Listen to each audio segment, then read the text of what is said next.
Բարև ձեզ, հարգելի հետևորդներ, այսօր Ars Podcast հաղորդաշարի շրջանակներում հյուրընկալել ենք մեր մոտ տաքսի վարորդների քաղաքացիական նախաձեռնության հեղինակ Հովհաննիսյան Հրաչին։ Բարի գալուստ մեր Ars Podcast հաղորդաշար։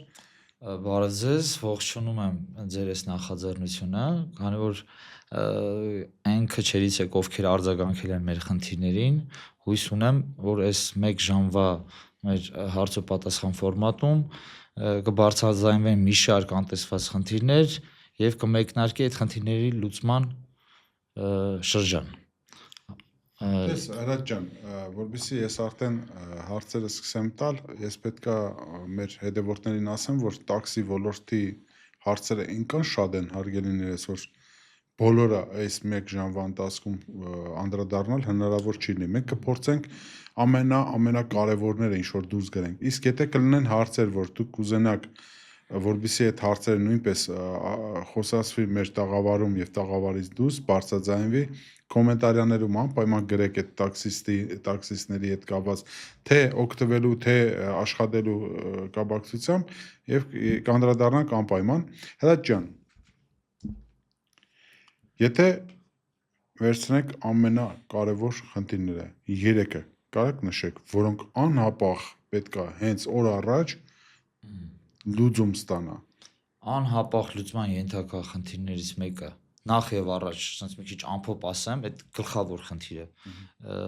հարթակների կարգավորումն է, խիստ կարգավորումը։ Բացեք փակագծեր, ես ոլորտի մարդ չեմ։ Օրինակ հարթակները, հա, ճիշտ ասում են ազատականացված շուկա է, բայց երբեմն իրենք օգտագործում են այնպիսի գործիքակազմեր, որ վարորդների վրա ունենան ազդեցություն, օրինակ որոնց շնորհիվ ոտնահարվում է վարորդների իրավունքը։ Օրինակ տեղեկատվության փոխանցողի դերակատարություն են ստանձնում, բայց լիարժեք, այսինքն այն միջնորդավճարները, որ մենք վճարում ենք իրանց, դրանց դիմաց պահանջվում է իրանց կողմից լիարժեք տեղեկատվության փոխանցում, թափանցիկ, բայց չկա դա։ Ամեն օպերատոր ազատ է, ոնց ուզի կուզի այս օրինակներով։ Օրինակի համար, օրինակ պատվերը ստեղծման պահին գալիս են ինչ որ պատվերի սկզբնակետ, առանց վերջնակետը ցույց տալու ու գին։ Ու այդ նույն գնով դու օրվա տարբեր ժամերին անգամ միևնույն խցանումների պայմաններում դու կարող ես մի դեպքում գնաս օրինակ 8 կիլոմետր 20 րոպե ճանապարհ, մի դեպքում գնաս 2 կիլոմետր 3 րոպե ճանապարհ, այսինքն վարորդը պետքա կողմնորոշվելու ոչ մի բան չունի, գիտակցված ընտրություն չի կարողանում կատարել, հարկադրված ընտրության է գնում։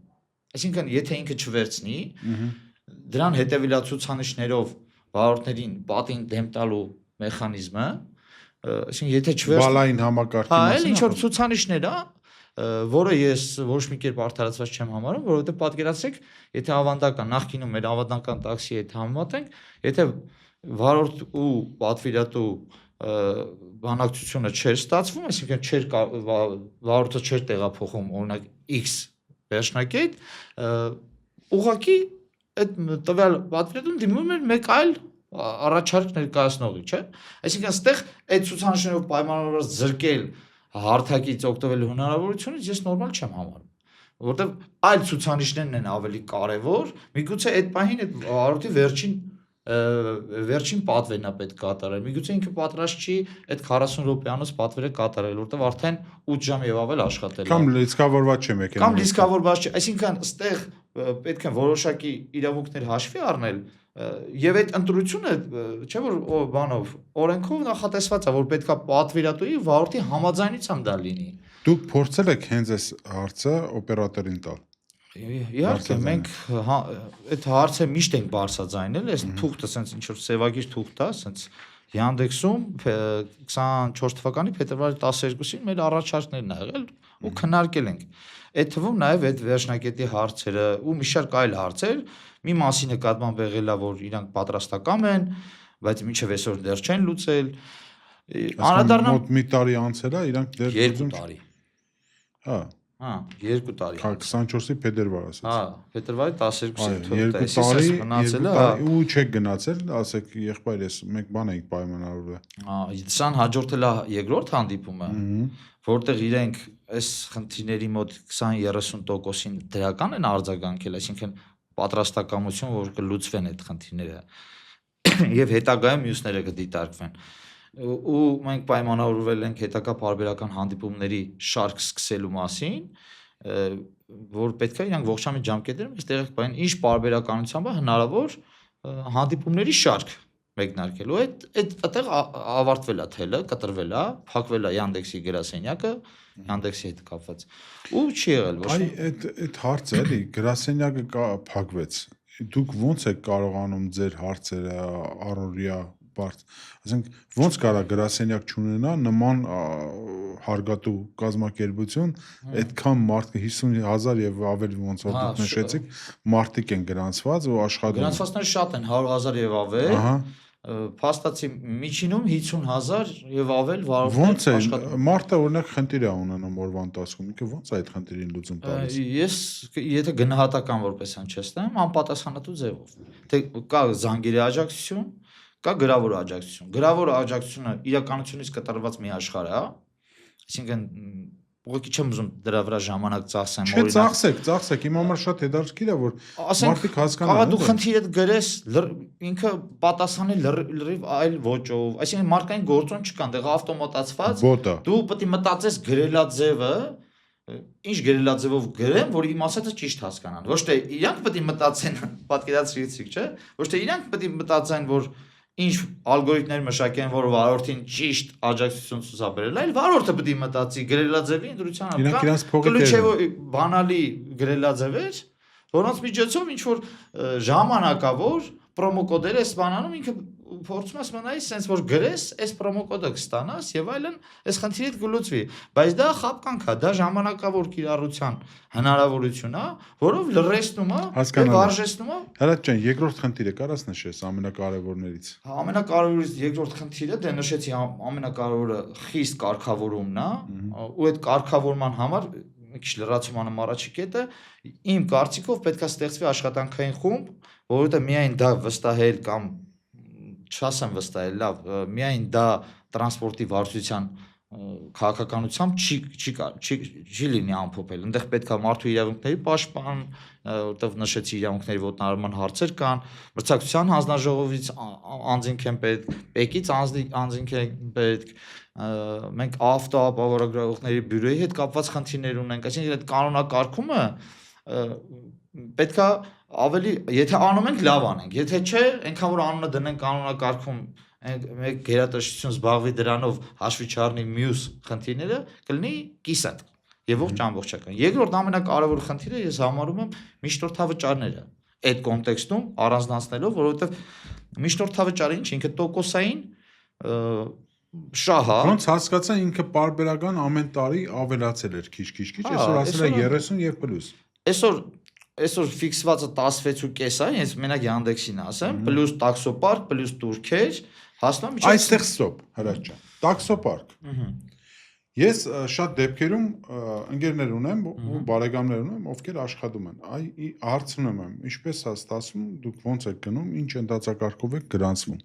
Ասում կարելի է ամեն ինչ անել on-line, անգամ չգնալ չներգայանալ։ Այսինքն մարդիկ քեզ չեն տեսնում, քո մեքենան այդ պահին չեն տեսնում, գրանցում են քեզ համակարգում, դու ստանում ես իրավունք աշխատանքի ելնելու, նկարում ես քո մեքենան, ասենք շաբաթը մեկ անգամ ասացին ոնց որ դե նկարում ես, որ դոստուպ ունենաս, ասենք այդ բանին։ Հիմա տեսեք։ Այդ շաբաթվա 6 օրը, օրինակ մարդը կարա վարորդը, օրինակ չքնի 2 սուտկա իրար վրա աշխատի առենդով վերցած մեքենայի աշխատում է։ Ով է իրան նայում, որ ինքը ալկոհոլ օգտագործած չելնի, պլանքա շատ չելնի կներեք լեզգիկոնիս համար, նասկեկը սենց հանած մեքենայի մեջ գծած չհելնի, ով է, այդ տաքսոպարկը ինչու պատասխանատ, ուղղակի միջնորդավճարը իր ստանում է, ովսյա։ Իրավական տեսակետից ես ձեր հարցին չեմ կարող խորքային ասեմ, ես ենթադրում եմ Yandex-ը այդ իրավական խնդրահարույց հարցերը փաթաթել է տաքսոպարկերի վզին եւ շատ հնարավոր է որ տաքսոպարկերը տեղեկել չեն։ Որտեւ ինքը հրապարակային պայմանագրերով առաջնորդվում։ Մեր վրա էլ կան մի շարք կետեր, պարտավորություններ, ոնց ասած հրամցրած, որ մենք էլ տեղյակ չենք, որովհետեւ դու մեկ պտիշկեն դնում ես, ասում ես համաձայն եմ։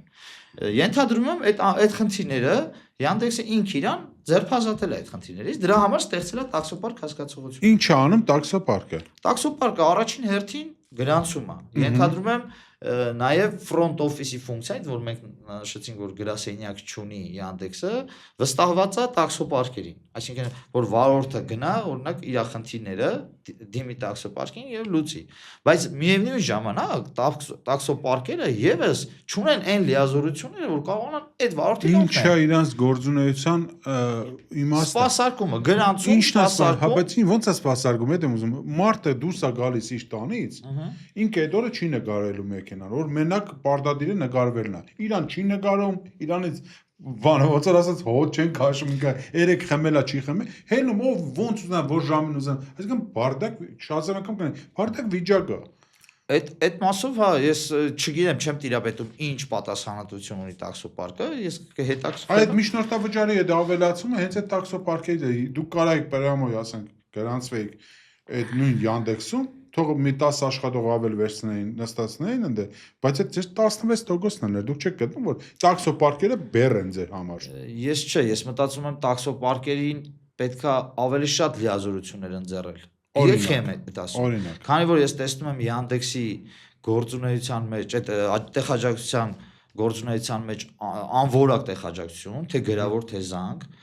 միևնույն ժամանակ տեսնում եմ տաքսոպարկերի լիազորությունների պակաս, այսինքն որ իրանք չունեն այնքան ինֆորմացիա, որ իրանք վարորդներին բավարար, այդ թվում նշած ձեր խնդիրները, որ չգիտեմ, վերահսկողության հնարավորություն եւ այլն, այս դեպքում պետքա տաքսոպարկերի շահը ինձ թվում է տարանջատել եւ ավելի կարեւորել։ Ես նախկինում ասել եմ, ոչ թե պետքա լինի օրինակ Yandex-ի միջնորդավճարը 16.5, այլ պետքա չէ, 10-ը շատ է, 7-ից ոչ ավել։ Իսկ դուք հաշվարկներ ունեք ինչու 7 օրինակ։ Ես սենց եմ մոտավորապես հաշվարկում։ 7-ը 100%-ի մոտավորապես 1/15 մասն է, չէ։ Քանի որ ինքը ընդամենը տեղեկատվությունն է, ասում է A կետից B կետը տարես պատվիրատուին, ինքը քեզ տեղեկատվություն պատասխանատվություն այլևս չի կրում։ Հետևաբար ես այսօրվա դրությամբ ես տալիս եմ իրան ամեն 4 պատվերից մեկը։ Շատ լավ, տես։ Իսկ այն դեպքում 15 պատվերից մեկը միգուցե օբյեկտիվ լուծում է։ Հրաչ ջան, ոնց եք դուք այդ հարցի լուծումը տալիս, օրինակ գազը, հեղուկ գազը 100 դրամ էր, նույն գինն էր տաքսին, ու հիմա դարել է 300 դրամ, ու նույն գինն է տաքսին։ Դուք իրանց հետ խոսում եք, թե եղբայր, sense ոնց կարող։ Մենք այդ խնդիրը 1 տարի առաջ բարձրաձայնել ենք։ Ես ասել եմ, որ պետքա գնագոյացման բաղադրիչների մեջ ուղիղ ազդեցություն ունենա վառելիքի միջին շուկայական գինը։ Այսինքն կա օրինակ րոպեի բաղադրիչ, կիլոմետրի բաղադրիչ եւ վառելիքի բաղադրիչ, ով ուղիղ համեմատական կապով պետք է ունենա ազդեցություն, որ եթե օրինակ վառելիքը թանկացել է, որ օրինակ տաքսից օգտվողները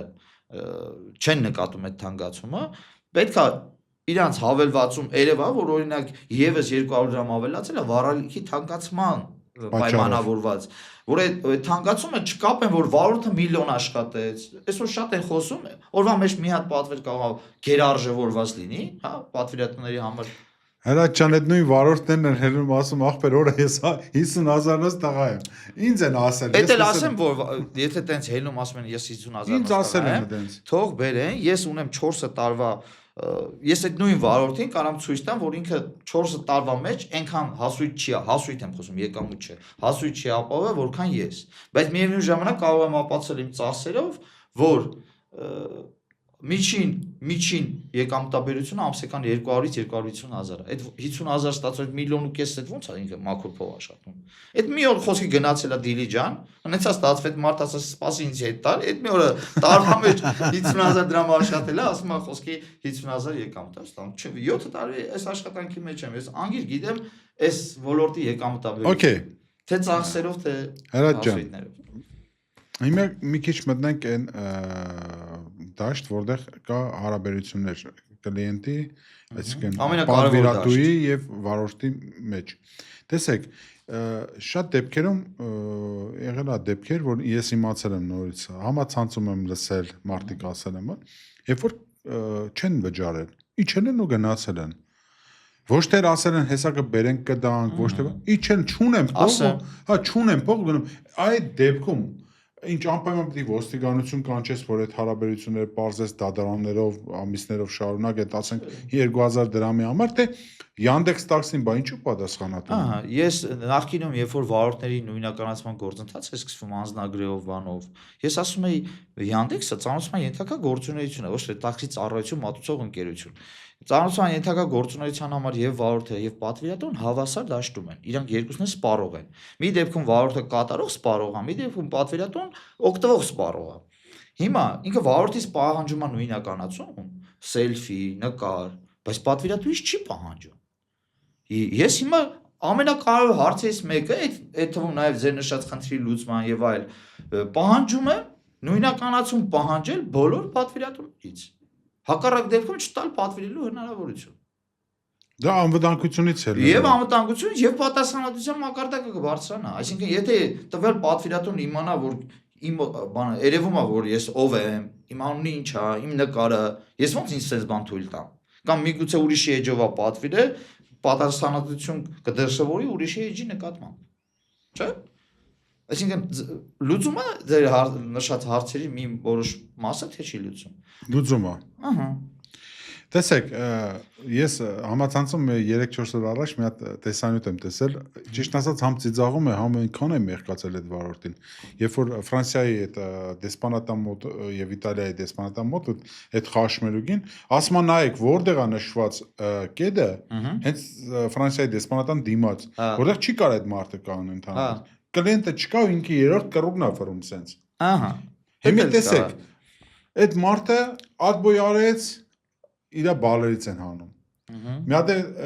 գրի այդ ով որ կլիենտն է, մի հատ իր վրա սիրուն մի հատ գրի, вообще կարող է զրկեն։ Ընդհանրապես հիմի այդ հարցերը ո՞նց են կարգավորվում, եղբայր։ Այսինքն դուք այդ հարցերը իրանց հարցերը տալուց, իրանց աչքերի մեջ նայելուց չեք ասում, եղբայր, հա, մենակ գումար աշխատելով չի։ Մենք մարդ ենք ներվային, տեսեք, դուք օրական կներեք, էլի 10 պատվեր կատարում եք, ոչ մեկ չի ասում, որ դուք պետքա հոգեբան ըլնեք։ Դուք սովորական մեր Հայաստանում ակամայից դառնում ենք, բայց հա, բայց ամեն դեպքում ջղայնանում ես, չէ՞ քո մեջը։ Այդ նույն ձեր այդ մի զակազը չկատարելու դեպքում երկրորդ զակազի ժամանակ դուք փոխանցում եք, ուզած չուզած ներվերը թափում ես մյուս կլիենտի վրա։ Հիմա այդ հարցին ո՞նց են լուծում իրանք առաջարկում, թե ընդհանրապես вообще։ դե իրանք նկատի ունեք հարթակները։ Հա, հենց հարթ ով որ ձեզ աշխատանք է տալիս, ինքը պատվերը տվել է։ Հարթակները հենց այդ եմ ասում։ ասում։ Պատասխանատվության շրջանակ չկա, այսինքն երբ որ ես ասում եմ մեր առաջին կարևոր հարցով պետք է խիստ կարգավորել հարթակներին, հենց դրա մասին է, որ պատասխանատվության շրջանակներ լինի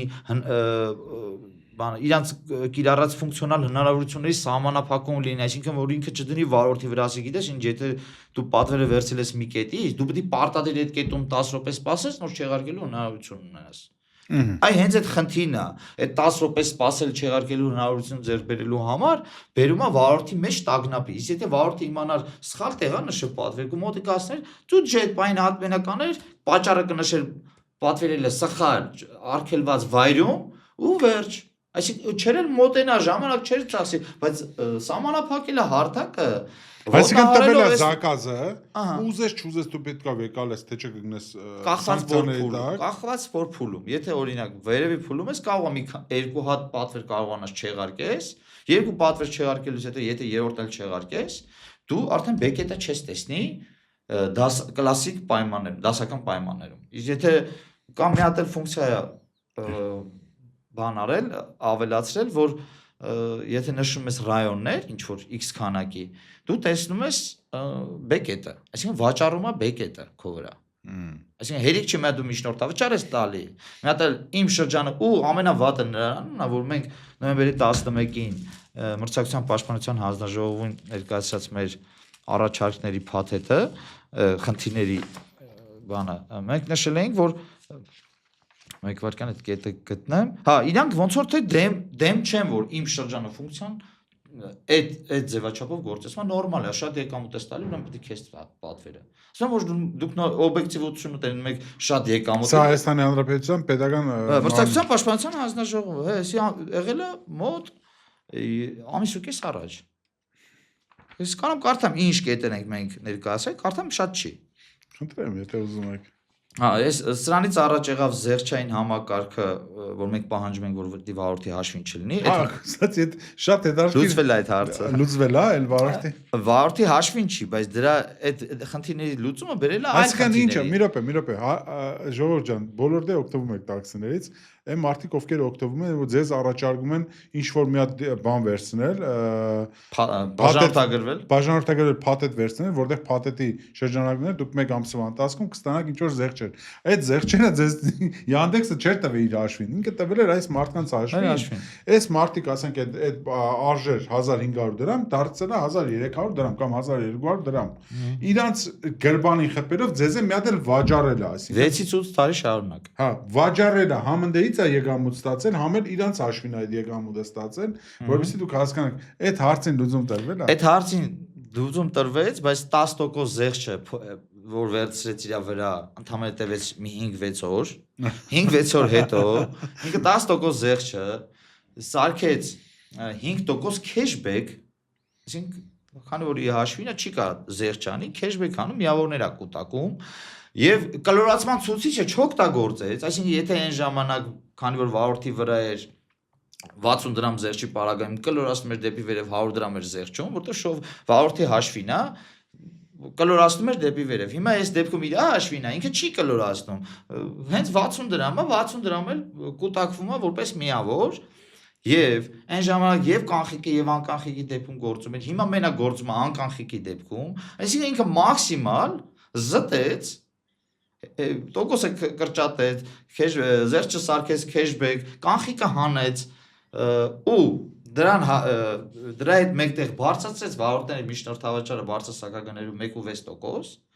այսինքն քանի որ եթե մոտավորապես հաշվենք 30-40% պատվերների զեղչով են, ինքը կոմպենսացրեց այդ 5% cashback-ը էլի վարորդների հաշվին։ Պատկերացիք, ուղղակի այնց որ մի քիչ ազդեցությունը քիչ եղավ ու այստեղ վարորդը շահեց, որ 5%-ի փոխարեն մի 3% է զեղչում։ Yandex ինչ է անում ժողովրդի հետ։ Ես ուղղակի ուզում եմ հասկանամ պետությունը իր քաղաքացու, իր վարորդների, իր դեպս չէ ինչ ուզում ասել, ագրեգատը արտասահմանյան է, ինքը հայկական չի, ճիշտ է գրանցում ունի Հայաստանյան դաշտում, հարկերը մուծում է Հայաստանին, բայց ամեն դեպքում ինչ որ ձևով ձեր եւ նաեւ ինչի՞ չէ ուղևորների շահերը պաշտպանում է պետությունը ընդհանրապես թե ոչ։ Այդ մրցակցության եւ սպառողների շահերի պաշտպանության հանձնաժողովը իր բոլոր վերջին ասուլիսը տեսել եք եղան։ Չէ, ճիշտ ասած։ Դնեմ կարճար լսենք թե Չէ, ասեք ինչ է խոսքը։ Հա, որ ինքը ներկայացնում է իր տարեկան ամփոփ ասուլիսի ժամանակ ներկայացնում է Yandex-ի այս վերջին փոքրիկ հաջողությունները, որ չգիտեմ, պատվերի գնագոյացման բաղադրիչներն է ցույց տալիս, եթե տարիֆը շատ բարձր է, ինքը որոշակի տարիֆի չափաբաժնից հրաժարվում է, բան իբրև դա դրական է, բայց պարզվում է, դա ընդհանրապես տեղի ունեցել Yandex-ում, ոչ թե ոլորտում։ Այսինքն մրցակցության պաշտպանության հանձնաժողովը Yandex-ի մասին է մտածում։ Չէ, Yandex-ի ինչ որ փոքրիկ առավելությունները առաջ է քաշում իր տարեկան ամփոփ ասուլիսը հագեցնելու համար։ Դա ճիշտ է։ Պետք է ինքը ընդհանուր ոլորտային ինչ որ կարգավորում անի, որ կնպաստի եւ վարորդներին եւ պատվիրատուներին եւ ներկայացնի իր ասուլիսը։ Հրաչ ջան։ Պատվերն եկել է, գնում ես պատվերին 10 րոպեն պետքա սպասես, երկրորդական ժամանակի կորուստ ժամանակի կորուստից բացի կարող է նկարվես։ Այդ հարցի լուծումը ոնց է կարգավորվում։ Այդ հարցի լուծումը պետքա ես որ ցույց տվեցի Yandex-ում մենք 2 տարի առաջ դիմել էինք, այդ կետը ներառված է եղել, բանավոր խոստման շրջանակները մեզ ասեցին, հա այո, այդ րոպեն իջնելու է 1.5 կամ 2 րոպե։ Այսինքն 10 րոպեն ես պահանջել էի, որ առնվազն կենտրոնում պետք է այդ րոպեի հասկացողություն չունի, վարորդը զգաց իրան հարմար չի, ցանկացած բան չեղարկելու հնարավորություն պիտի ունենա, ոչ թե զանգի տեղաջակցություն, խնդրի, կյանքը պատմի, վերջը պարզվի, որ 3 անգամ դիմելա, 4-րդ անգամ չի կարա այդ հարցը չեղարկի կամ չգիտեմ։ Ինչ որ տես բաներ չպետք է լինի։ Տեսավ անհարմար տեղ է, պատվիրատուն չի մոտեցել։ Всё, նույն պահին կարող է չեղարկել ու ստանա հատուցում իսկ սպասած րոպեների մասով։ Օրինակ, եթե պետքա նախկինում 10 րոպե սպասեր, որ չեղարկեր, օրինակ անկանխիկի դեպքում այդ 400 դրամը նստեր, 10 րոպեից մի րոպեն է սպասել 10%-ը։ Թող 40 դրամ պատվիրապես ընդհանրապես եղել է, որ ասենք պատվեր է ստացել Հրազդանից կամ Սևանից դու Երևանում գտնվելով։ Ու գնացել ես։ Ես Երևանում Հրազդանից պատվեր ստանամ։ Չէ, այդ մի անգամ եղել է յուտ տաքսի շրջանակներում, որ ուղղակի պատվերը ստացել հերվի Բագրատաշենից ես Երևանում Բագրատաշեն։ Չէ, ուզում եմ հասկանամ, այդ դեպքում եթե դու գնում ես կլեն չկա, այդ դեպքում ոնց է ստացվում։ Չէ, տես ես չեմ կարծում, որովհետեւ մեկը այդ ռիսկինգը գնա։ Չէ, չեմ գնա։ Լավ, ամեն դեպքում Հրաչ ջան, ես չէի ուզենա քաղաքականացնել, ես մեր այսօրվա հաղորդումը, բայց ամեն դեպքում դիմում եմ Հայաստանի Հանրապետության կառավարությունը եւ Նիկոլ Փաշինյան։ Այս մարդիկ Հայաստանի Հանրապետության քաղաքացիներ են։ Այս մարդիկ կարամ ասեմ շատ մեծ քանակությամբ, շատ մեծ տոկոսայնությամբ ձեզ ընտրել է 18 թվականին եւ այս մարդկանց շնորհիվ է, որ դու փողոցներ փակեցիր ու կարողացար չարաբաստիկ քո հեղափոխությունը անես։ Ամեն դեպքում այս մարդկանց սենց ասած պետությունը պետքա տեր կանի եւ ոչ մի Yandex-ներ, ոչ մի այլ երկրից թեկուզ մեր պետության մեջ գրանցված կազմակերպությունները չպետք է կարողանան այս կարգի սենց ճնշումներ գործադրեն մեր վարորդների վրա եւ օրինակ մեծ հարցել sense տամ էլի այս շրջանակներում որ պետությունը ոչ մի բան չի անում տեսեք խցանումները ոնց է ձեր մոտ հաշվում խցանումները եթե գալիս է կետից այս կետ ինքը արդեն տալիս է գումար ցույց է տալիս գումարը ճիշտ է օրինակ 1300 դրամ այդ բային չկա խցանում հետո արվել դու գնում ես ուղիղ 2 րոպե հետո ինքը դառնում է ասենք օրինակ 40 րոպե 40 րոպե կամ մի ժամ ու դու այդ գումարի տակ նորից պետքա տանես հասնես այո հիմի խնդրում եմ ասես ինչ տարբերություն կա եթե վերջնակետը չի նշվում եւ ինչ տարբերություն կա եթե վերջնակետը նշվում է ուրեմն ես մտածում եմ որ օրենսդրական պահանջ է որ վերջնակետը նշելու պարագայում պետքա պատվիրատուի համար գինը անփոփոխ լինի, որը ես համարում եմ նորմալ, բայց եթե որ պահանջը կա, բայց եթե պահանջը կա, հետո դրա հակառակ պարագայում պետքա լինի նաև պատասխանատվություն։ Այսինքն պահանջ պլյուս պատասխանատվություն որ դառնում է գործ։ Եթե օրինակ հարթակներին պահանջվել է որ վերջնակետը նշելու պարագայում պետքա անփոփոխ գին լինի, պետքա հարթակների վրա դրվի նաև պահանջ կրել պատասխանատվություն այդ գնից ավելի պարագայում վարորդներին փոխհատուցման տեսքով։ Օրինակ 1300 նշված է եղել A-կետից B-կետը 20 րոպե հաշվարկով գնացել է այդ վարորդը 1 ժամ 40 րոպե այդ վարորդը ու կլենտեն դեռ չի եղել այդ օդ գնացել է դե այդ հələ ընդունենք հələ ավելի բայց 50%-ը չի սպասում թողնում գնում է ուրիշ մեքենա է կանչում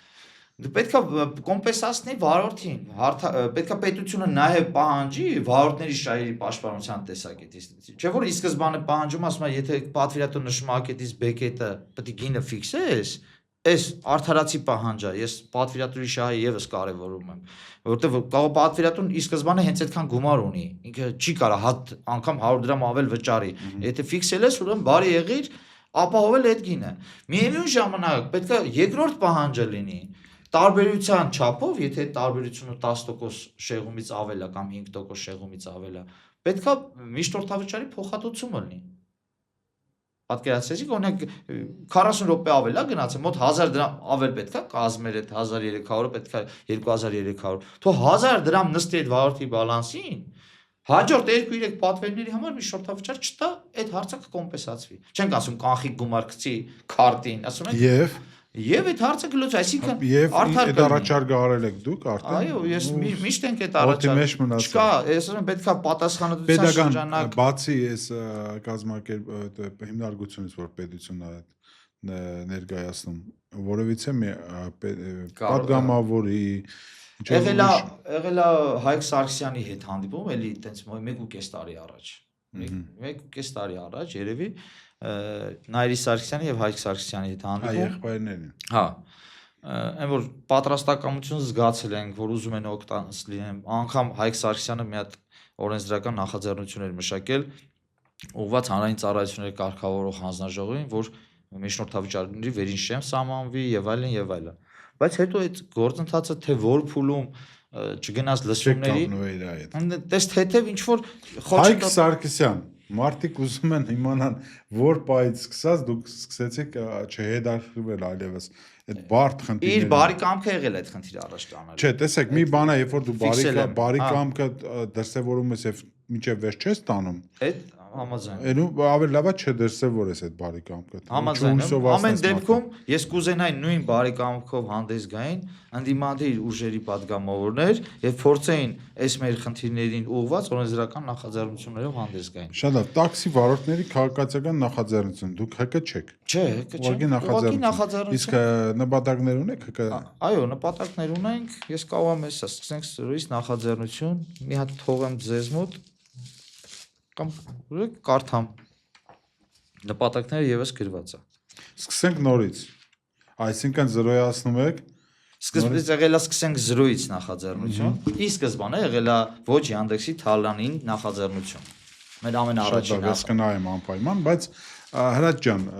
որովհետեւ դուք կարողանաք այս դաշտում աշխատանք տանեք արմիություն ստեղծելու գաղափարը ունեք դուք։ Ունենք նպատակ, ուղղակի այդտեղ լուրջ խնդիրների են բախվում։ Ինչ խնդիրների մասին։ Խնդիրներից մեկը, որ մենք դիմել էինք էլի 1.5 տարի առաջ, թե 2 տարի առաջ դիմել ենք Արդարադատության նախարարություն, հենց այդ խնդրանքով, որ մեզ աջակցեն պետության մասնակցությամբ ստեղծվի արմիություն, որտեղ ինքը մեծ կազմակերպություն է ալնելու ու մեծ խնդիրներ է իր մեջ ներգրավել։ Էլ թվում մեքենաների որակը, տեսեք օրինակ հիմա վստահում է հարթակներին, չէ՞, մեքենաների որակը, սարքինությունը եւ այլն, բայց հարթակը երբ ուզի սուբյեկտիվություն կդրսևորի, չէ՞։ Դա ես դրա մասին եմ խոսում եի։ Այսինքն մենք չպետք է այդպես հարցերը վստահենք հարթակներին։ Դա պետք է օրենքը, պետությունը կանգնի նմանատիպ հասարակական եւ հետագայում արմիության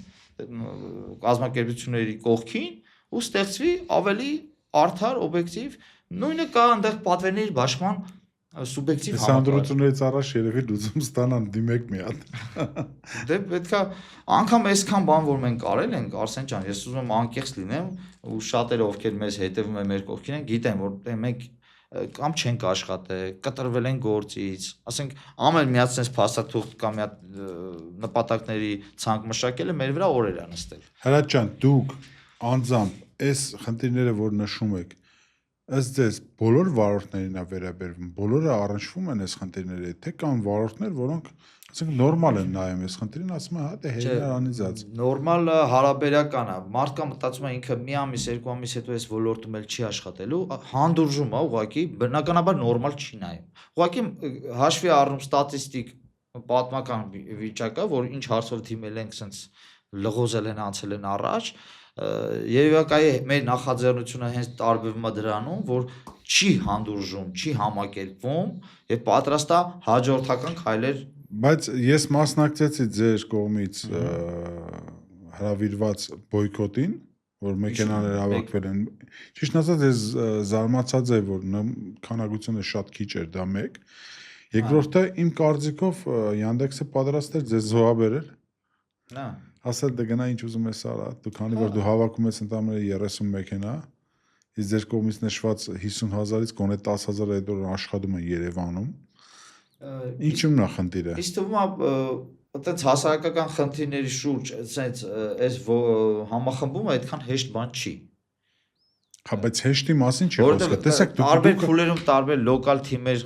նախաձեռնել են հավաքներ ու բոլորը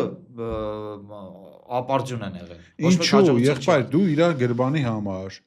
պայքար ես տանում, ուզում ես որ 1-2 օր ինքը չաշխատելու դեպքում ունենա հետագայում ավելի մեծ վարձատրություն եւ ապահովագրված լինի նման անարտարություններից։ Հավատի պակասն է, ես մենակ այդ ընդհանրեմ։ Ոչ թե իրանք Թե իրանք ուզում են որ դու գնաս պայքարես, Հրաչ ջան, իսկ իրանք հետո վայել են։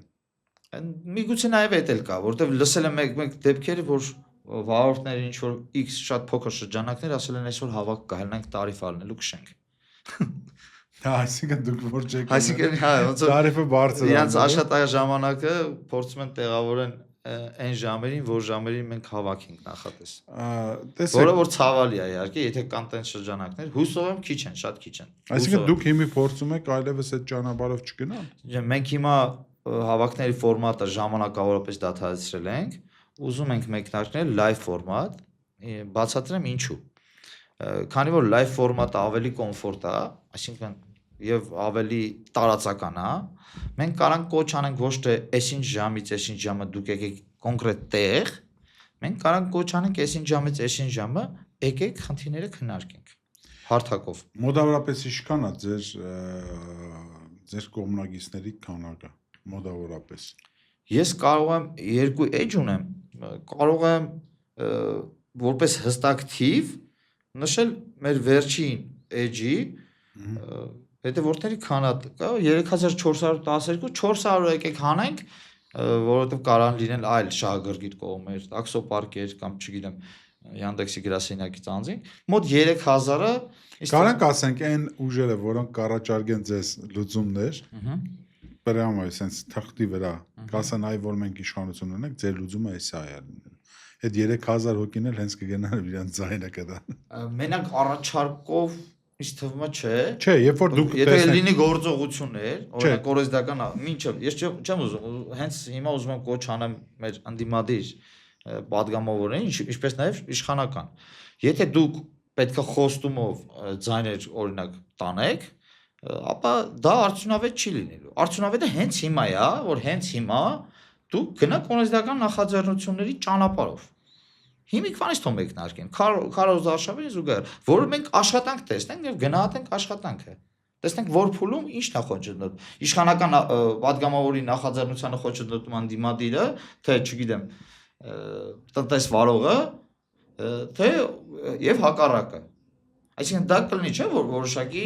որոշիչ Հələ ճիշտ կարող է ձեզ նեղել են, որ չեք ուզում էլ ակցիա անեք։ Չէ, իրականում մենք նեղվել ենք, բայց ոչ թե նեղելու պատճառով, մենք նեղվել ենք զուտ ժամանակ վատնելով։ Այդ է խնդիրը, միակ խնդիրը դա է։ Թե չէ, ոչ մեկ մեզ չի կարա նեղի։ Փառք Աստծո։ Հələ այդ կամքը չի կոտրվել։ Այդ տենց է։ Տեսեք, ամեն դեպքում իշխանությունները այսօր զբաղված են ավելի իրենց համար կարևոր խնդիրների, եկեղեցաքանդությամբ են զբաղված, այս նորից պոլիտիկա չեմ ուզում ձեզ տանեմ անձամբ։ Այդ ոչ չեմ հասկանում ինչա կատարվում, չգիտեմ, կարող կարծիքել չկանամ։ Լավ, հարցրեք։ Չէ, ես այդ հարցը չեմ տա, ես ուզում եմ ասեմ, որ իրանց համար ավելի կարևոր խնդիր կա, իրանք դրա հետևից են ընկած, իրանց համար все равно է, ինձ թվում է Հայաստանի Հանրապետության ասենք խավը, որը ամենօրյա հացի խնդիր է լուծում, ինքը ոնց է ապրում։ Տեսեք, դուք ունեք բյուջե, ընտանիք եք պահում։ Ու այս ամեն մի խնդիրը, որ մենք այսօր ստեղ բարձրացնում ենք իրար հետ, ամեն մեկը իր հերթին խփում է ձեր բյուջեին, ձեր երեխայի ապագայի, ձեր ապագայի, ինչու ոչ։ Այ տեսեք, մարդը գալիս է, գնում է Yandex տաքսի, ու այդ Yandex տաքսին ինքը ինքնակամ իմանալով այս բոլոր խնդիրները գնում է աշխատելու։ Դա ինչու մասին է խոսում։ Չկա այլընտրանքային լավ տեղեկանք։ Թե կա այլընտրանքային, բայց իրանք նույն բանն են, ուղղակի փոքր են։ Ես այս թեմային ամենաշատ տնեմ տեղ տվել վերջին 1 տարվա ընթացքում, նախկինում մինչև այս վերջին 1 տարին օրագին նեւս լրատվականում բարձրաձայնել եմ այդ խնդիրները, իմ կասկածամտությունը հայտնել եմ, որ միգուցե կա համագործակցություն ոչ թե իրական այլընտրանք, հետո ինչ որ փուլում հակված էին մտածելու, որ կա այլընտրանք, պարզապես այլընտրանքին օգնելա պետք, իրոք ռեալ աջակցություն։ Օրինակ Ջիջին։ Հենց Ջիջի մասին է խոսքը, Ջիջին 1 տարի առաջ մենք սկսեցինք լուր աջակցել, առանց ինչ որ համաձայնության, մենք ուզում էինք զարգացնել Ջիջին, որտեղ մեր Ջիջի մոտ կար որոշակի դրական բաներ, որոնք մեր նախաձեռնության կողմից գնահատվել էին ու շարունակում են գնահատվել։ Բայց Ջիջին կարծես թե ինքը չի ուզում զարգանալ։ Այնքան ինչքան որ Ինչի նկատի ունեք։ Որտեղ ինքը ինչ որ մի փուլում մի հատ այնպես բան անում, որ վարորդների մոտ մեծ հիասթափություն է։ Ես հիմա Ջիջի եմ վարում։ Օրինակ տվյալների սահմանափակումը։ Հենց պատվերը նախկինում ինքը A, B կետերը պատվերի ստեղծման բանին ցույց էր տալի, հիմա ասենց ինչ որ ծրագրային խնդրի անվան տակ մեկ ցույց է տալի, մեկ ցույց չի տալիս։ Կամ րոպեի արժևորման հարցը, որ մենք բազմիցս խոսում ենք, րոպեն թերարժևորված է ժամանակը։ Այսինքն ինքը բռնում է ուղիղ 50-ից 67%-ով արժե զրկում այդ 1 րոպե նախկինում 20 դրամ էր բոլոր սակագները, իջացրել է 10 դրամ։ Պատկերացնում եք ինչ է արել։ Այնինչ եթե ստարտ սակագնում դա 15 դրամ է։ Yandex-ի ստարտ սակագնում։ Նույն Tesla 23-24 թիվ Tesla քշողները 10 դրամով վարում GG-ում special սակագնով եւ cyber սակագնով Opel մեքենաները Yandex-ում րոպե 10 Opel-ի միկը բելեթին էս մեր Opel-ի միկը Opel-ը մերն է ազգային մերն է ես մեքենաների բանն եմ ասում որ start ուրիշ մեքենա ասա Solaris լավ թե մեքենան Solaris-ը 20 դրամ է Solaris-ի 1 րոպեն 20 դրամ է Yandex-ում րոպե զուտ րոպե բաղադրիչը GG special-ում 1 րոպեն 10 դրամ է 10 դրամը դա ընդ որում այդ 10 դրամը սկսում է հաշվարկել մեկնարկի պայից 10 րոպե հետո այսինքն ինքը 1 ժամը վարորդի աշխատանքը եթե 1 ժամում օրինակ մի հատ անես պատվեր լինի որ 5 կիլոմետր պետք է գնաս խցանման միջով 1 ժամ ինքը արժևորում է ընդամենը 500 դրամ այդ 500 դրամը դու վարել կծախսելու ես վերջին գնա այսինքն GG-ում է կա խնդիր հենց ասում եմ GG-ին վերջի 4 ամիսներից սկսել է խնդիրներ ստեղծել միգուցե ինքը կոնկուրենցիայի չի դիմանում չէ ես ինչ-որ ձև որտեղ ես տեսնում խնդիրը եթե ատկրավենի խոսում եք ատկրավենի խոսա որտեղ ես տեսնում նորից կամ պետքա գամ իմ հիմք հասկացամտությանը միգուցե կա Yandex GG կուլիսային համաձայնություն օրինակ խոսքի Yandex-ում չկա էվակուատոր ուրիշ երկրներում կա բայց մենակ GG-ն ունի էվակուատոր ու հաջողված է GG-ն էվակուատորների միգուցե հենց առևտուրն դեղա եթե դու սենց ես էլ էվակուատորը կմցնեմ չգիտեմ օրինակ եմ վերել Yandex-ում այստեղ Հայաստանում ով է տերը տեր թե ղեկավարը հայ Արամ Մխիթարյան Yandex պրոդուկտի ղեկավար ինքը նշանակովի երևի նշանակովի չգիտեմ ընթացակարգը բնականաբար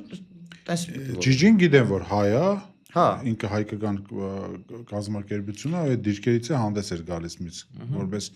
հայկական բիզնես Ցավը գիտեք որն է Yandex-ի մասով որ այո կա հայ ղեկավար չէ GG-ի բավ Yandex-ի դեռ ասեմ հետո ցավը այն է որ ինձ թվում է որ ինչքան էլ որ հայեր են ղեկավարները բայց լիազորությունները տենց ամբողջական չի Yandex-ը ում ուզում բլոկում է մեկը ինձ բլոկել է Այսինքն Ացերը դե parz է ինչ Հա, բայց այդ parz-ը դա արդեն պետքա անկստացնող լինի, չէ՞, այսինքն եթե ես խնդիր եմ բարձրաձայնում ու դրա համար ինձ բլոկում են ու դրան չկա պետական ապտակ, չէ՞ որ ես խնդիր եմ բարձրաձայնում, որ մի շարք վարորդների շահերի միտված է, մի շարք պատվիրատուների շահերի միտված է, այսինքն իրանք հանդուրժում են անկախ իրավական հիմքից, եթե իրավական հիմքն է, ես ասեմ, հա, իրավական հիմքով են բլոկել Այսինքն լրիվ իրավական հիմքով է, հա, ես ուրիշ էջով վարել եմ, այդ պատճառով ինձ բլոկել են։ Բայց այդ ուրիշ էջով վարելս չի սկսվել մի ամիս առաջ, ինչ քշում եմ, այդպես քշել եմ 6 տարի շարունակ։ Այսինքն դա չի եղել որպես օրենքի շրջանցման, որ ես Հա, ուղղակի իրանք սկսել են ավելի հետաքրքրվել ձեր անձը։ Չէ, ավելի մասնավոր, այսինքն իրանք ստեղծում են այնց օրենսդրական կարգավորում, որ երբ ուզեն քեզ հավաստեն։ Այսինքն այդ մեթոդը որ մենք ոնց որ դուք ուրիշի էջով վերստեք տաքսի պատվիրեք Yandex-ը ձեզ բլոկի ասի դուք ձեր հարևանի էջով տաքսի եք պատվիրել նույն բանն է մեր համար նորմալ է եղել որ ուրիշի էջով զուգահեռ քշել ենք խի որտեվ այս ընդունենք այս էջով գնում ենք Աբովյան չնշված պատվեր է բայց գիտենք որ Աբովյան են գնում վերջնակ գիտի մոտ տարածքում այս նախապես միացրել ենք որ հետադարձ պատվերը 2 րոպե շուտ ստանանք օրինակ այսինքն ֆունկցիոնալությունը բարձրացնելու նպատակով համատեղել ենք երկու էջերը իրար հետ այսինքն մենք ոչ թե ուզեցել ենք ինչ մոլորեսնենք պատվիրատուին որ Պողոսը չի Պետրոսն է գալի ձեզ մոտ կամ չգիտեմ այսինքն չի եղել տենց միտում որ մենք ինչ որ օրենքը շրջանցենք որ մեր շահերը պայ մենք ուղղակի ֆունկցիոնալություն ենք բարձրացրել ու հիմա դա դրա համար եւ այլ պատճառներ կա դուրը չբացելու համար մարդկանց բլոկում են սակագներ պատվիրատուի համար դուր բացելու պահանջ կա չէ բիզնես սակագնում ես չգիտեմ հա տենց պահանջ կա որը ես չեմ արդարացնում կարա լինի հավելում պատվիրատուին ես ցանկանում եմ որ իմ դուրը բացեն եթե վարորդը տեսնելով այդ պահանջը բայց հրաչ ջան ստեղ խնդիր կա էլի եղբայր տես եթե քննադատենք բայց ճիշտն է պետք է խոսենք այն մարդը որ գնացել է բիզնես կլասի աշխատել ինքը իմացել է ի սկզբանե որ ինքը պետք է 0 իշնի բացի Ինքը այնեն չի որ աշխատելը հետո օրենքը փոխել։ Էլի կանադառնամ տարածված մշակույթին։ Իմացել է որ օրենքով կա տես կարգավորում, բայց նաև իմացել է որ դա չի կիրառվում։ Դա էլ է իմանալու։ Կապ չունի։ Yandex-ը ինքը Դուք տեսեք Ռուսաստանում տես դեպք ա եղել դուրը չբացելու համար որ սպանել են վարորդ։ Ես չգիտեմ ով մասպանը ինչ արել, բայց տեսեք։ Մարդ կա պատվիրատուն կարա գրի, իմ դուրս չերավ չբացեց, իրան դնեն բլոկեն, բայց այն մնացածը չգրեն դրա մասին։ Ու չիմանա Yandex-ը։ Հասկացա, բայց ես ուրիշ բան եմ ասում։ Ավելի լավ չի պատվիրելուց, եթե այդ սակագինը թույլ է տալիս տենց հավելում, թող պատվիրատուն նշի պահանջ դուրը բացելու։ Իսկ սկզբանե վարորդը ընդունելուց հասկանա, որ էսի այն պատվիրատունն է, ով պահանջում է դուրը բացել։ Այդ ժամանակ վարորդը կմնա դուրս ախպեր։ Այդ մարդը կմնա դուրս։ Ոչ իհարկե կմնա դուրս։ Հետևաբար իր պահանջը Yandex-ն է փող չի աշխատի։ Չէ, բայց մի րոպե, միգուցե արժևորման խնդիր է։ Միգուցե պետք է այդ պահանջը 5000 դրամով արժևորել եւ հայտնվեն բացողներ։ Շատ խելացի։ Տեսեք, ամենակարևորը, որ ես ուզում եմ այսօրվա մեջ հարցնեմ, այս մեր հաղորդաշարի շրջանակներում ձեր անվտանգության մասին է, վարորդների անվտանգության մասին։ Ինչպես է կարգավորում ֆիզիկապես անվտանգությունը վարորդի, ով է պատասխանատու։ Ինչ որ կնոպկա կա սեղմելու, թե դուք անձամբ ինչ կարացաք այդ արեցիք։ Մենք մեր նախաձեռնությունը սկսենք զրույց մինչև նորիցը մի հատ ցենզուրից նախաձեռնություն եւս կար, ավելի էլի հաջողված, ինչի շրջանակներով եւ զեղչերի հարցը լուծվեց մի շարք հարցեր, մենք սոս խումբ էինք բացել, մոտ 2-300 հոգի վարորդներ կային, հիմա մի քիչ պակասել ենք։ Մենք մեզնով, մեզի փորձում էինք օգտակար լինենք։ Չէ, դա անօրեն է, մենք մեզնով որն է։ Հա, Հիմա տեսեք, օրինակ եմ բերում, էլի, զարգազը տվել է,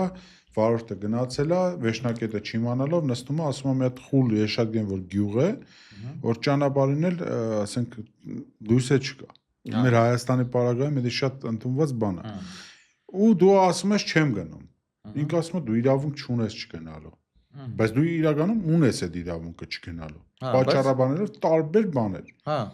Չեմ ուզում, չեմ գնում։ Իմ համար հարմար չի դեռ գնալը, կամ բենզին չունեմ, կամ ես ինքն էլ այդ սկսում է վիճաբանել ու բան։ Ով է պատասխանատու։ Այդ կլիենտին ի սկզբանե Yandex-ն է բերել քո մոտ։ Հա, Yandex-ի միջոցով է։ Ու այդպես վիճաբանություններ եղել է, շատ է եղել։ Շատ։ Ով է պատասխանատու այդ ձեր անվտանգության համար։ Չկա պատասխանատու կողմ։ Պատասխանատվություն, թե չէ։ Չէ, որ ասում ես, տեղ աջակցության դիմում ես, ասում եմ պետքա դիմեք ոստիկանություն։ Մենակ ոստիկանության գլուխը ջարդելուց հետո դիմես մի հատ ոստիկանություն։ Դրա համար միանշանակ այդ բացի այդ կա այլ մենտալիտետ, չէ, Հայաստանում, որ չեն դիմում եւ այլն, այդ խոչընդոտը եւս կա, բայց այդ հարցը պետքա լուծվի ոչ թե ոստիկանության միջոցով, այլ սոս անվտանգության միջոցով։ Դուք ներառեք ձեր մոտ։ Դա արել ենք, այդ հարցը բարձրացրել ենք։ Որովհետեւ այդ գումարը, որ ձեզանից գանձվում է, ներառի նաև այդ անվտանգության խնդիրը, ու իրանք ինչ որ չասնի, բանը կամպանիաներ կան, որ մեքենաներով շրջիկ կան, չէ՞։ Հիմա լիքը կլանց կամպանիաներ կա, կարան սինխրոն լինել իրանց կամքով, ինչ որ X Ոնց որ խնդիրներ խանութների վրայի բաներն են Հա, նույնը այդ վարորդների։ Հա, այսինքն որ վարորդն համ մենտալիտետի հարցը լուծվի։ Դո այդքան վարորդի հարցը չի, իշքան կլիենտի հարցն է, եթե որ կլիենտը իմացավ որ կարա sense հետևանքներ ունենա, ինքը չի անի այդ քայլը։ Շատ կարևոր հարց է սա անվտանգությունը։ Բան ունես ավելացնելու Հարաճ ջան, ասա որտեղ մեր հաղորդումը այսօր վերջանում է։ Դե մեկ ասելիքները շատ են։ Հույս ունեմ հետագայում կարող ենք անդրադառնալ այլ հարցերի ավելի մանրամասն։ Մենք մի քիչ ընդհանրական խոսացինք, եկեք այսքանով բավարարվենք, բայց մի շարք ասելիքներ դեռ կա, մենք մեր էջերով ասում ենք միակ կոչս падգամավորներն է ուղված, որ այս նախընտրական տարի եթե անվանենք, մենք վարորդներով ուզում ենք ոչ թե հույս փայենք, որ վաղը լավ է լինելու, մենք ուզում ենք այսօր տեսնենք այդ լավի մեկնարկը։ Շատ լավ, հարգելի հետևորդներ, այսօր մեր Ars podcast-ի հյուրներ տաքսի վարորդների քաղաքացիական նախաձեռնության հեղինակ Հովհաննիսյան Հրաչը,